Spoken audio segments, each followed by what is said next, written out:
Hey everybody, I hope you're having a great day. Today is the day after Andor released, and I wanted to, sleep on it before I made a video about the first three episodes of Andor, just so I could fully kind of think about everything and process, the three episodes and form some solid opinions on it. So to start off, just my general opinion on it is I love this show.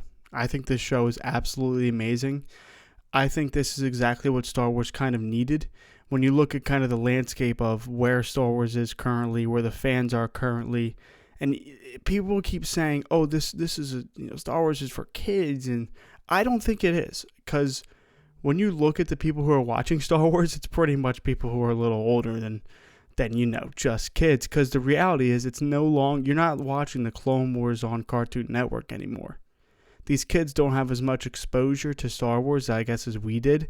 When I was a kid, I had the sequels coming out, or not the sequels, but the when Anakin was a kid, the prequels. That's what they're called. Sorry, I couldn't think of it. But the prequels were coming out, and the Clone Wars TV show was my entire childhood. It was running, so I kind of had constant exposure to it when I was a kid. Whereas now, kids don't have as much exposure to it, so they're not as attuned to what Star Wars is or where it's at, or they don't like the characters as much as we do because we grew up with them. So I recognize that Star Wars needed to move towards a path like this, to where it was something a little more gritty, a little more human focused, because the reality of the Star Wars that we have been getting is it is the Jedi using the Force and all these otherworldly things and things you can't imagine, like starships and whatnot. But Andor is a lot more grounded and human, and it makes you feel a little more truer emotions. Not that there wasn't true emotion throughout. I'm not saying that at all, but I'm saying when I was watching it, I felt compelled by every scene, and every line felt important in each episode. So that's kind of where, I stand in terms of this show not being for kids or maybe being taken that way. I think this should be taken extremely seriously, and I'm glad that it's a dark show because I think we needed something like this. Moving right into episode 1, it was titled 1 Year Later. So this is set, of course, 1 year later after season 1, and we open with Cassian and the Imperial worker at the station. And I loved seeing this just because you could see the character growth of Cassian alone when he was telling her, hey, this is the rebellion, you're doing this. She goes, hey, will I die for nothing? And Cassian's like, no, you won't, because you're dying for fighting for something that you would love to do. Fighting against the Empire is something that you love to do.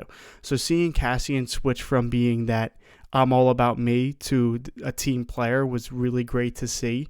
And then seeing him, I like seeing him struggle to fly the plane. I thought it was funny.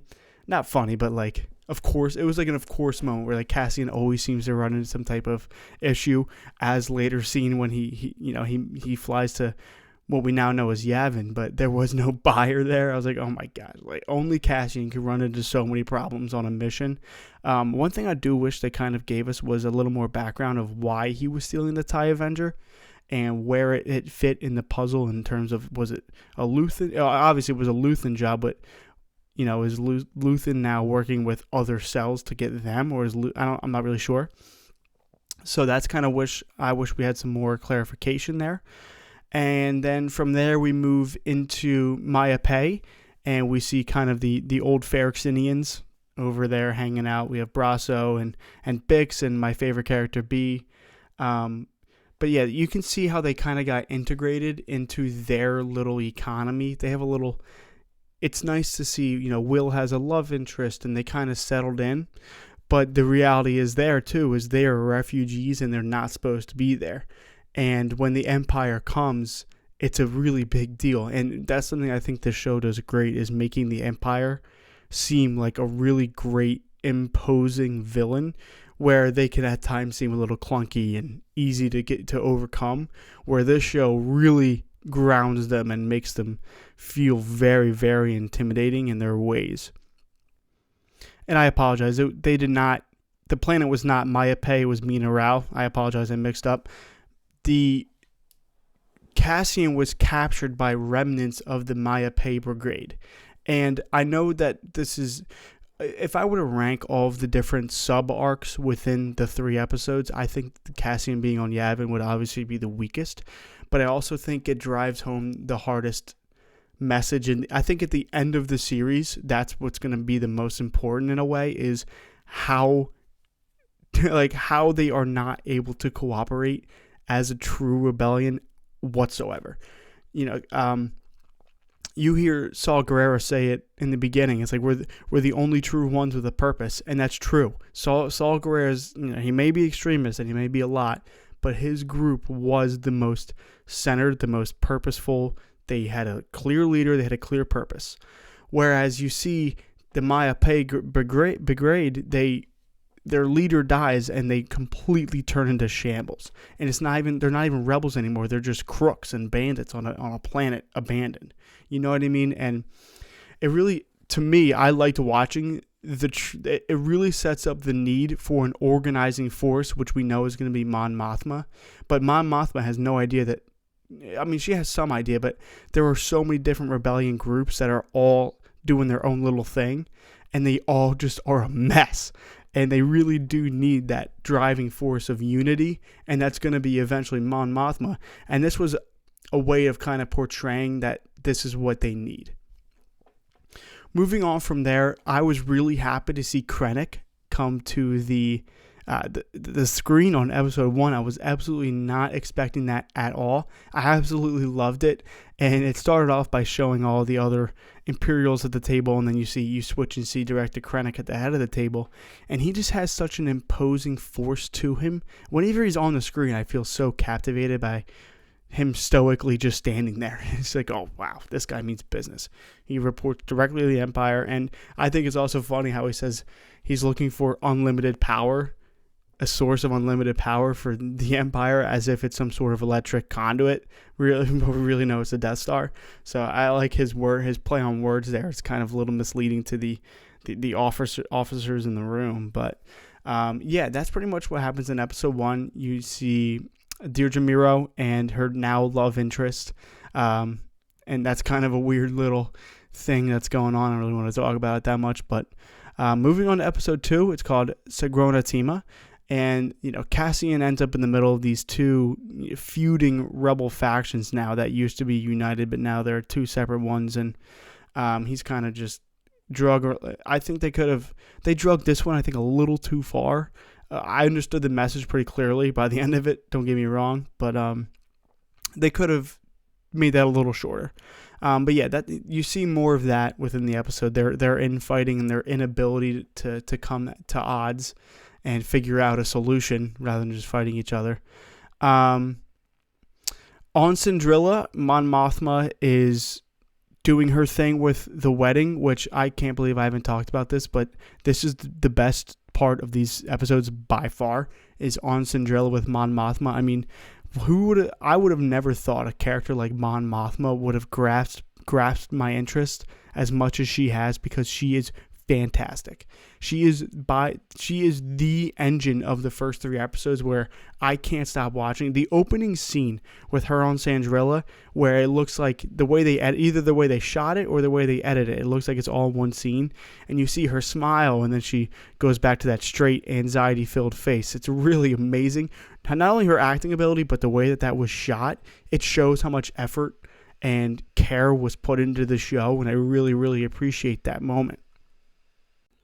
On Syndralla, you see some more of the marriage planning, and every shot of Syndralla, I must say, it feels rich. When I'm watching, I'm like, this is money. This is serious.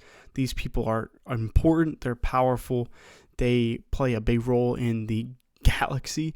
But yeah, there's so many beautiful shots there, and it looks fantastic. And one thing you really get to see inside of Vel specifically is her her little bit of fracture with Cinta, because Cinta's she like represents like the Grim Reaper. When she comes on the screen, you're like, oh goodness, what's going on here? But she's very committed to the cause, obviously more committed to the cause than she is to Vel, and Vel questions if there's room for her in Cinta's life. But that's a neat little tidbit you see in the episode. And then you move into the Imperial conference where Deirdre Miro is placed in charge of the Gorman Initiative, and you get to see Gorman, the video of Gorman and all that other things is really cool. We know what's coming in terms of Gorman, but seeing Dedra be appointed that by Director Krennic, and to see their really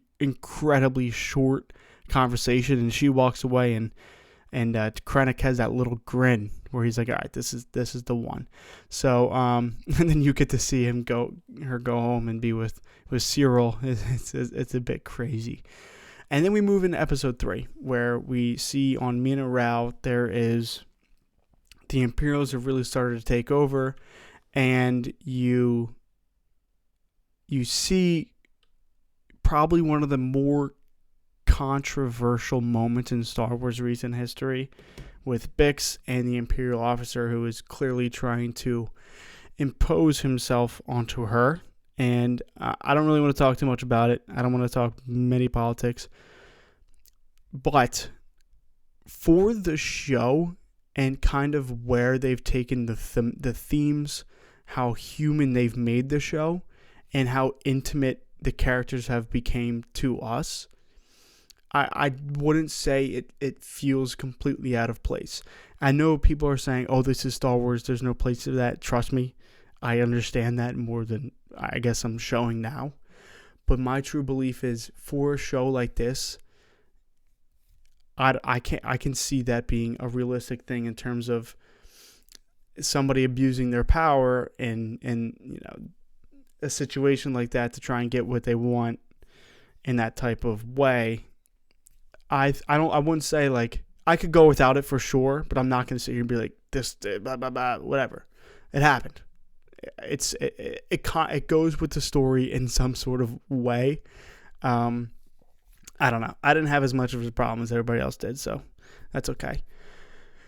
But where we see we're just going to we're going to go through Mina Rao and close that story. On Mina Rao, we see that the Imperials go door to door, and Brasso goes to try and meet Will, and Will was saying goodbye to his girlfriend, I guess, and left his speed or whatever, and Brasso's trying to save him, and Cassian comes in and ends up blowing up that thing in the TIE Avenger. Really cool scene, but Brasso ends up dying, and it's terrible. I loved Brasso. Just brought a very calming presence, and you felt secure when Brasso was on the screen. Like, I felt safe. You know what I mean?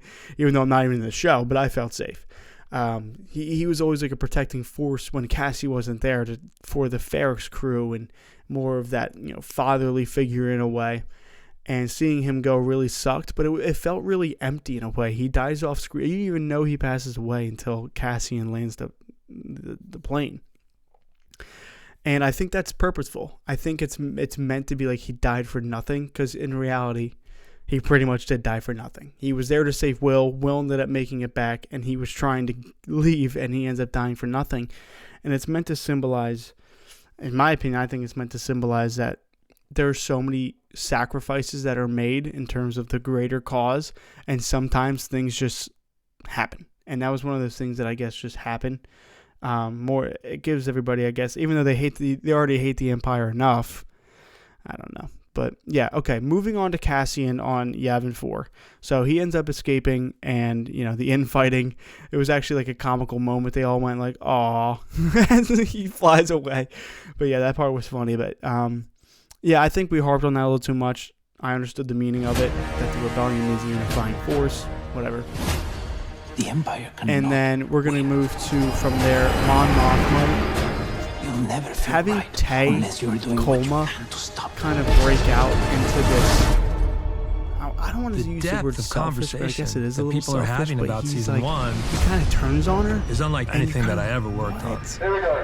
Now I realize, oh my God, they're making yeah, that was crazy, and you kind of see the conversation. The show does an amazing job came at a very critical of time showing while we were and not building telling. the second So half of when the show. she's talking to Luthen behind that it's door, about how and he's like, you can be, what we got to do, basically. There. And she's like, I don't know what And you I mean. think Tony and he's like, well, found you're lucky a you great don't, tool. type of thing. Like, oh, These yeah, time Luthen, jumps. you're The awesome. first season took place You're over freaking 1 year. awesome.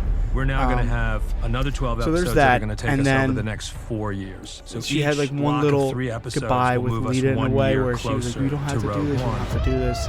And The she ended up structure doing of it. this It season, felt like a little bit of a each goodbye, 3 in my episodes opinion. jumping a year elevates it. But yeah, and then you see, I think the best It's part, so some of much the best more parts of the intense. episodes are when see so much Deirdre, growth and or, so much destruction. Deirdre meets with So the evolution Cyril's of these mom, characters and is she's like, pretty intense. Deirdre looks at her like, this is not how this is going to go anymore. Not easy to You answer. cut to really Cyril feel laying on the the bed. march Oh of my a god. rebellion. Out of nowhere. That was so funny. I was like laughing. This is so funny, Where we so start perfect. season 2. For Cyril's Suddenly you find character and the Cassian on a relationship with his mission. mom. But I love this show. He I said at really the end do. of I season know 1, people either say it's kill me or boring, make me but part of it. people And who when we think find it's him a year boring just later, they're used to the lightsaber clashes and he's in. the Force and all those things working certainly make for Star Wars Luthen's Star team. Wars, but I'm appreciating the political background and He's clearly the setup of the developing rebellion skills. and yeah, the really tough And all the real experience world of things that season 1 it feels real. has him Like charged. when You've you're become watching all Mon that Mothma fear. through, Let that you protect watch her you. feel Realize all he's those changed. emotions He has throughout become that leader the that entire can talk to wedding, someone else where and she's say, like, hey, you're doing the right secretly thing. talking about the rebellion. Oh, another thing is when Luthen was talking to that who's Imperial really in Navy, he's like, charge here? "Oh, you're getting transferred? Where?" You know, just like trying to get information out. I don't know. Like little moments like that mean so much, and the whole show, that's what it's all about. So He's there I'm probably gonna make witnessing another video, how just like a far they are 2-minute from rant being about how awesome it organized, is. But how I far really they love are this from show. being Like and capable of doing subscribe anything if you as a enjoyed the team. video, and I'll And catch it you guys next time.